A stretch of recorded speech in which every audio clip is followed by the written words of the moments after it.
Colonel Sophia Qureshi पर आपत्तिजनक टिप्पणी का मामला है और मध्य प्रदेश के मंत्री विजय शाह के खिलाफ जांच की जाएगी। एसआईटी ने सुप्रीम कोर्ट को जांच के बाद स्टेटस रिपोर्ट सौंपी है और रिपोर्ट में कहा शुरुआती दौर में है जांच।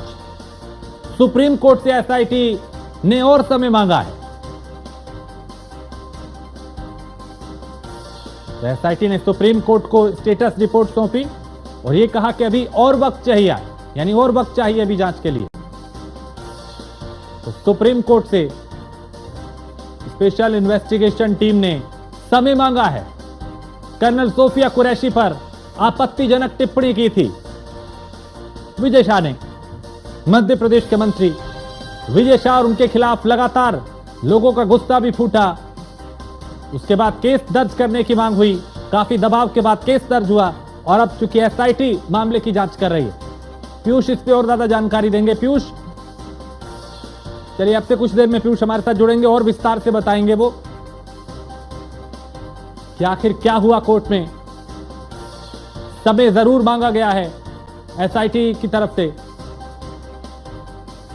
पीयूष इस पर ज्यादा जानकारी देंगे। पीयूष, मध्य प्रदेश के मंत्री विजय शाह की टिप्पणी पे एसआईटी ने रिपोर्ट दाखिल की है, क्या है उस स्टेटस रिपोर्ट में? और अभी चूंकि कहा जा रहा है कि समय और मांगा गया है। बिल्कुल, अगर हम बात करें तो सेना की कर्नल सोफिया कुरैशी पर आपत्तिजनक टिप्पणी करने का यह पूरा मामला था और आज सुप्रीम कोर्ट में इस पूरे मामले की सुनवाई चल रही थी। और इस पूरे मामले में चूंकि मध्य प्रदेश के जो मंत्री हैं विजय शाह, वो कहीं न कहीं जांच में घिरे हुए हैं और उनके खिलाफ बाकायदा जो एसआईटी है वो बनाई गई थी और एसआईटी ने अपनी जो जांच की रिपोर्ट है वो सुप्रीम कोर्ट को सौंप दी है।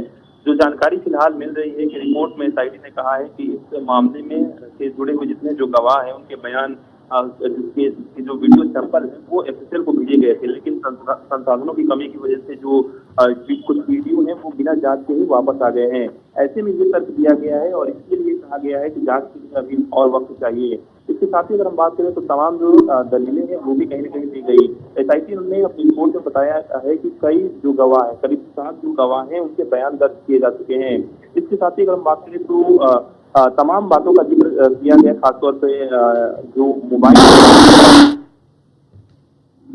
भेजा गया है और इसके साथ ही कई जो गवाह हैं उनके बयान जो दर्ज किए गए हैं उस पर भी जो छानबीन है, जो जांच है वो लगातार जारी है। इसके साथ ही आज जब इस पूरे मामले को जस्टिस सूर्यकांत की बात करें, जस्टिस दीपांकर दत्ता की बात करें, उनकी जो पीठ है वो सुनवाई कर रही थी, तो सीधे तौर पे एसआईटी की जो स्टेटस रिपोर्ट है इस पर सुनवाई हुई थी। क्योंकि पिछली बार आपने देखा कि जस्टिस सूर्यकांत के साथ जस्टिस एम कोटेश्वर सिंह थे। हालांकि अब देखने वाली बात होगी कि अगली जब सुनवाई होती है तो क्या कुछ एसआईटी की ओर से दाखिल किया जाता है, इसके साथ ही सुप्रीम कोर्ट की ओर से क्या कुछ टिप्पणी की जाती है। फिलहाल एसआईटी ने थोड़ा वक्त जरूर इस पूरे मामले में जांच के लिए मांगा है। ठीक है, बहुत शुक्रिया पीयूष इस तमाम जानकारी के लिए। तो स्पेशल इन्वेस्टिगेशन टीम ने समय मांगा है सुप्रीम कोर्ट से और शुरुआती जांच में कहा कि चूंकि सुप्रीम कोर्ट से एसआईटी ने समय मांगा और कहा अभी जांच जारी है, जांच चल रही है, कुछ और समय चाहिए।